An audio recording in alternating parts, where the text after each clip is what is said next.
Morning, everyone. In our today's session, we are going to elaborate health-related point today. Very important, horrible, absolutely horrible disease called as osteogenesis imperfecta. Osteogenesis imperfecta, in our layman's term, we can call it brittle bones. We have 230 to 217 bones in our body. These bones are strong, solid, density is very formidable. That is why we carry our body to and fro. Our body can be erected. We are strong. We can move. We can use our hands, legs. We can run, jog. Mainly not because of the muscles, but because of the bone structure.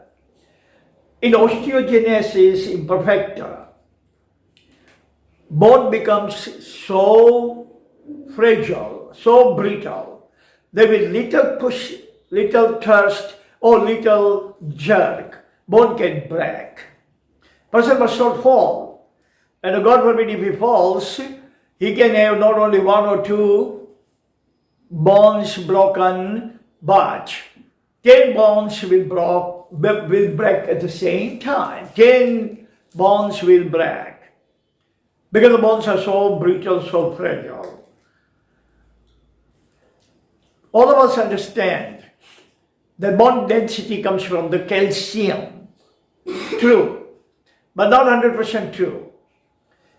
Calcium is very good, it plays very pivotal part in the bone density, but real bone density comes from the protein known as collagen. Collagen is biologically produced in our body when the baby is in the womb of the mother at that time. Collagen is secreted, and after the first trimester, baby's bones are being formed, and if collagen amount is adequate, quality is adequate, quantity is adequate, there will be no problem. That baby will be strong, that baby's bone will never break, and height of the baby will also grow exponentially.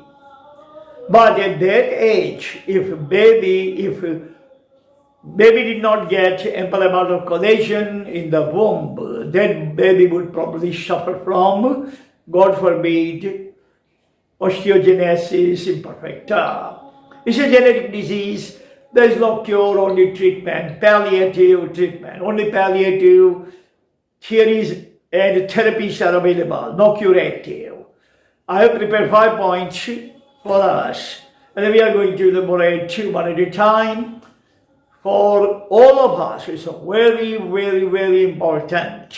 All of us are going to become mother and a father.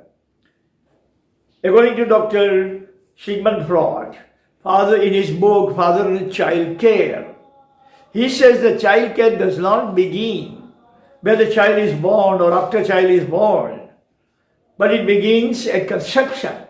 Conception, very first moment that mother and father are declared mother and father to be 9 months from now by God, that is the time the baby must be taken care of. So if mom is taking ample amount of nutrition, ample amount of calcium, ample amount of protein, ample amount of every single thing, vitamin, fat, fiber, everything, it does make a difference. Child probably will not suffer from the osteogenesis imperfecta. Every little thing counts. Every little thing counts. Brick by brick, we can have 20-story tall building. So, brick by brick, children grow. Brick by brick, babies grow. Brick by brick, the fetus grows. So, first point is genetic disorder begins in the womb.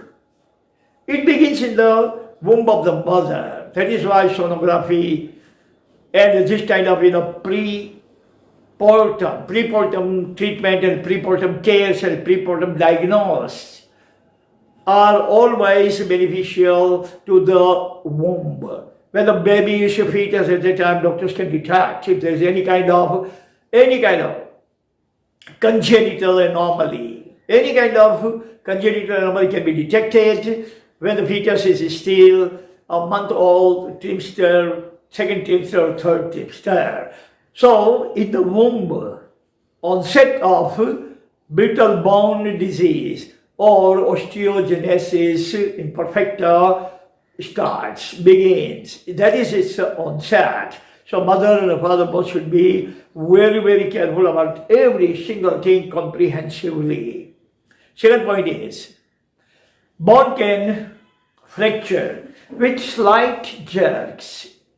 Slightest jerk the person is getting in the bus or in the car or in the plane, no jerks, and bone will break. These kind of people are not allowed to go out of the house. They are always kept on the soft carpet or soft mattress. They are provided all kinds of services. They are not allowed to have any kind of mobility for anything. They can sleep and sit very carefully, absolutely carefully. In one jerk, and you know Indian roads, from here to Rajkot, 100 kilometers, you can have probably 300 jerks. So 300 bones are broken of this kind of brittle bone disease patient. So they are not allowed to leave home. Stay at home, taken care of like absolutely newly born baby. That is the way they are catered the all kinds of care, share services. Third point is, it causes hair loss, cardiac problem, and also spinal cord problem, bone deformities, etc. After some years, the person who is suffering from the osteogenesis imperfecta is going to display the symptom of hearing impairment. Hearing impairment will be created. He will become hearing impaired. His hearing capacity will be diminishing, suffer from the hearing loss, cardiac problem, his cardiac rhythm, his cardiac activity, his cardiac function will not be absolutely functional but dysfunctional or misfunctional. He can suffer from the whispers, he can suffer from the murmur, he can suffer from cardiac arrest, cardiac attack, all sorts of things. Spinal cord problem. Spinal cord is in our back, right in the middle of our back. We call it in our mother tongue korodraju. Korodraju's vertebra can be broken, and once vertebra of spinal cord is broken, we can lose movement. We can suffer from the paralysis.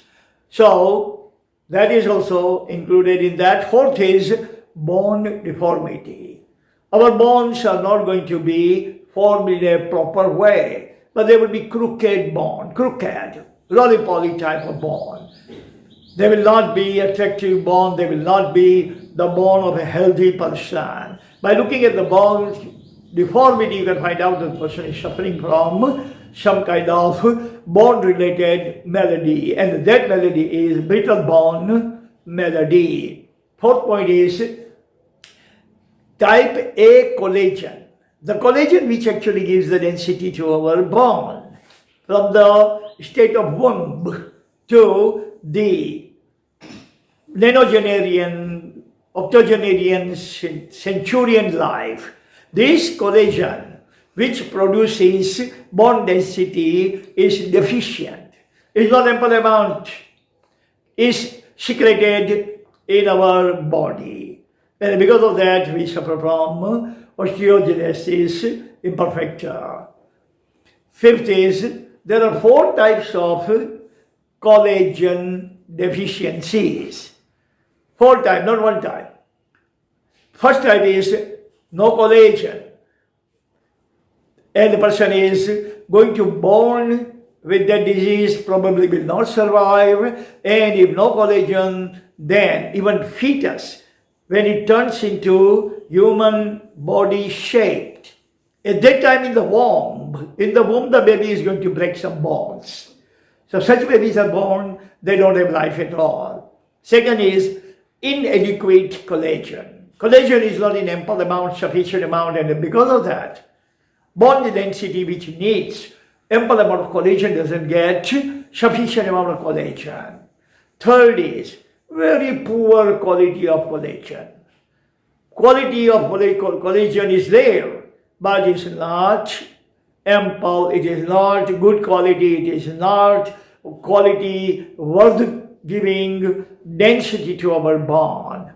Fourth point is quality and the quantity of collagen. Both are diminishing, both are improper, both are inferior, both are not capable or viable for our bone density. So, Bible says, know thyself,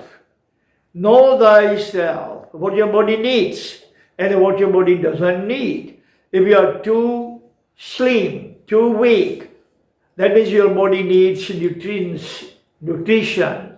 And if you are too fat, then you know that your body doesn't need that much nutrition or nutrients. Take care of yourself, and yourself is going to take care of you. That's all the time we have. Thank you very much. God bless you all.